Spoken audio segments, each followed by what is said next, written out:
여야가 극적으로 합의한 게 있습니다. 영상으로 만나보시고 이어가 보도록 하겠습니다. 민주당이 요구하는 것을 저희들이 대폭 수용을 했습니다. 그래서 합의에 이르렀다는 그런 말씀을 드리고요.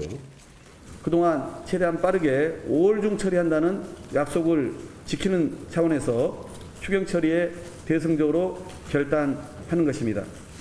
이번 이 추경은 처음으로 우리 여야 간에 일종의 협치를 통한 하나의 합의를 통해서 정해진 날짜에 통과시키는 그러한 좋은 선례를 만들었다, 저는 이렇게 보고. 네, 일단 우여곡절이라는 표현을 언론들이 하고 있습니다. 정말 진짜 진통 끝에, 우여곡절 끝에 추경안이 국회를 통과했는데, 최정아 기자님, 역대 최대 규모라는데 어느 정도가 된 거예요? 네, 그렇습니다. 말씀 주신 것처럼 지방선거를 사흘 앞두고 여야가 정말 피 튀기는 줄다리기 끝에 올해 2차 추경안인 손실보상 추경 처리에 합의를 했습니다.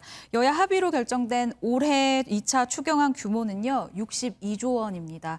당초 이 정부가 제출한 59조 4천억보다 2조 6천억 원이 늘어난 금액인데요. 네. 이는 역대 최대치라고 하고 있습니다. 네. 소상공인 그리고 자영업자 이런 분들에게 총 371만 명에게 600만 원에서 1,000만 원까지 최대 지급이 되고요. 손실 보상률도 올랐습니다. 90%에서요 100%로 올랐고요. 또 분기별 손실 보상 하한액 기준도 50만 원에서 100만 원까지 올랐습니다. 네. 보험 설계사, 대리기사 같은 이 특수 형태 근로자나 프리랜서, 또 문화예술인 등에게는 기존 정부안보다 2배 늘어난 200만 원씩 지급이 되고요. 오늘 오전 이 국무회의에서 추경안이 의결이 되면서 중소벤처기업부는 오는 날 12시부터 신청을 받고 있거든요. 오후 3시부터 이 손실보전금 지급을 시작한다고 알렸습니다.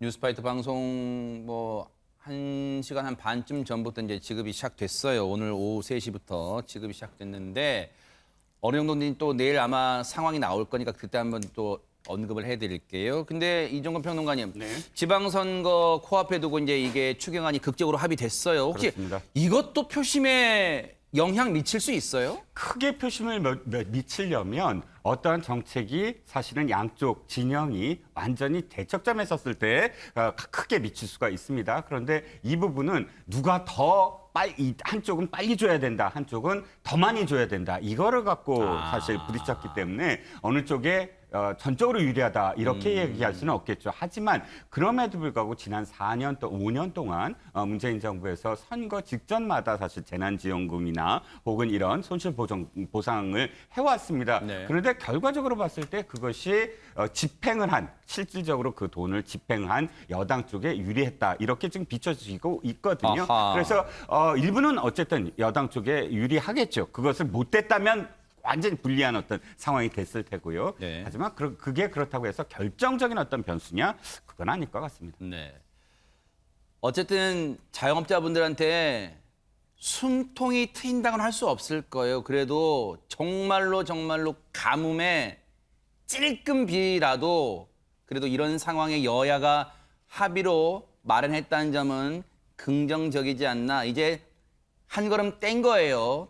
더 많은 협치 좀 기대해 볼게요. 그런데 지금 뭐가 하나 해결되면 또 걱정이 생기는 게 일각에서는 추경이 통과되면서 물가가 더 오르는 악순환이 생기는 거 아니냐? 이런 우려가 나오는데 오늘 출근길에 윤석열 대통령이 답변을 했대요. 한번 들어보시고 이어가 보도록 하겠습니다. 대통령님, 추경에 따라서 물가 상승 압박 우려가 있는데 어떻게 좀 보시는지요? 그럼 추경 안 합니까? 물가 문제는 저희가 좀 세부적으로 관리를 좀 해야 돼서 지금 영세 자영업자를 숨이 넘어갑니다. 국회에서 추경안이 어제 늦게 통과됐고 참 다행스러운 일입니다. 지금 거의 숨이 넘어가는 소상공인과 영세 자영업자들이 신속하게 생활 안정을 꾀할 수 있도록 재정당국에서 신속하게 추경안을 집행해 주시기를 당부드립니다.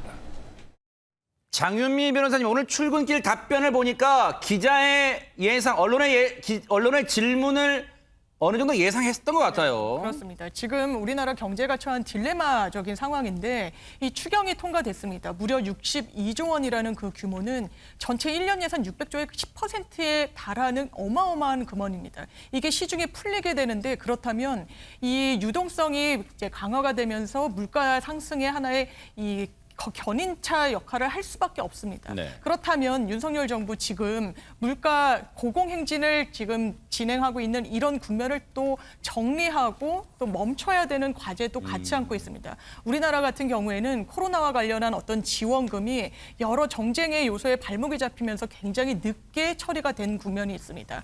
해외 같은 경우에는 이미 지원금이 많이 이 시중에 풀리게 됐고 지금은 물가, 이게 전 세계적인 현상이기 때문에 돈을 걷어들이고 있는 그런 국면입니다. 한국 같은 경우에 이게 좀 엇박자를 낸 부분은 있지만 이 물가 상승의 고공행진을 멈출 그런 어떤 지혜도 지금 필요한 상황이 아닌가 싶습니다. 네.